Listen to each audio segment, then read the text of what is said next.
ശരിക്കും എൻ.എം.സി ഗൈഡ്‌ലൈൻസ് ഏറ്റവും കൂടുതൽ ആപ്ലിക്കബിൾ ആയിട്ടുള്ള ഒരു ഭയങ്കര വാസ്റ്റ് സബ്ജക്റ്റാണ് എൻ.എം.സി ഗൈഡ്‌ലൈൻസ്. അതിൽ ഏറ്റവും കൂടുതൽ സീരിയസ് ആയിട്ട് നമ്മൾ കൺസിഡർ ചെയ്യുന്നത് പേഷ്യൻ്റ് ടെസ്റ്റിമോണീസ്. അതിൽ തന്നെ ഏറ്റവും പ്രധാനമായിട്ട് 3 കാര്യങ്ങൾ നമുക്ക് പറയാം. ഒന്ന്, പേഷ്യൻ്റ് ഏതെങ്കിലും തരത്തിലുള്ള സർജറി അല്ലെങ്കിൽ പ്രൊസീജിയർ, ഏതെങ്കിലും ഒരു ട്രീറ്റ്മെൻറ്റ് അണ്ടർഗോ ചെയ്യുന്ന വിഷ്വൽസ് നമുക്കൊരിക്കലും യൂസ് ചെയ്യാൻ പാടില്ല. പിന്നെ രണ്ടാമത് വരുന്നത് before and after. Before and ആഫ്റ്ററുള്ള പേഷ്യൻ്റെ ഫേസ് നമുക്കൊരിക്കലും വിസിബിൾ ആക്കാൻ പാടില്ല.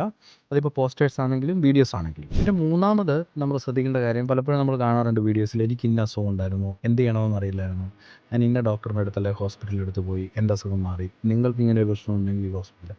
അത്തരം വീഡിയോസ് നമുക്ക് എന്ത് ചെയ്യാൻ പറ്റില്ല, പേഷ്യൻസിനെ കൊണ്ട് നമുക്ക് ചെയ്യാൻ പറ്റത്തില്ല. ശരിക്കും പേഷ്യൻ്റ് സ്റ്റോറീസ് പോസിബിളാണ്, അല്ലെങ്കിൽ അവയർനെസ് വീഡിയോസ് പോസിബിളാണ്. അതായത് ഏതെങ്കിലും ഒരു ട്രീറ്റ്മെൻറ്റിനെ പറ്റിയോ ഏതെങ്കിലും ഒരു ഡിസീസിനെ പറ്റിയോ നമുക്ക് കമ്മ്യൂണിറ്റിയിൽ ഒരു അവയർനെസ് ക്രിയേറ്റ് ചെയ്യുന്നതിന് നമുക്ക് സർവൈവേഴ്സ് ആയിട്ടുള്ള പേഷ്യൻസിൻ്റെ വീഡിയോസ് നമുക്ക് യൂസ് ചെയ്യാം. അത്തരം സാഹചര്യങ്ങളിൽ ഒഴിച്ച് നമ്മൾ പേഷ്യൻസിനെ യൂസ് ചെയ്യുന്നത് എൻ.എം.സി ഗൈഡ്‌ലൈൻസിന് ആക്ച്വലി എഗനിസ്റ്റ് ആയിട്ടുള്ള കാര്യങ്ങളാണ്.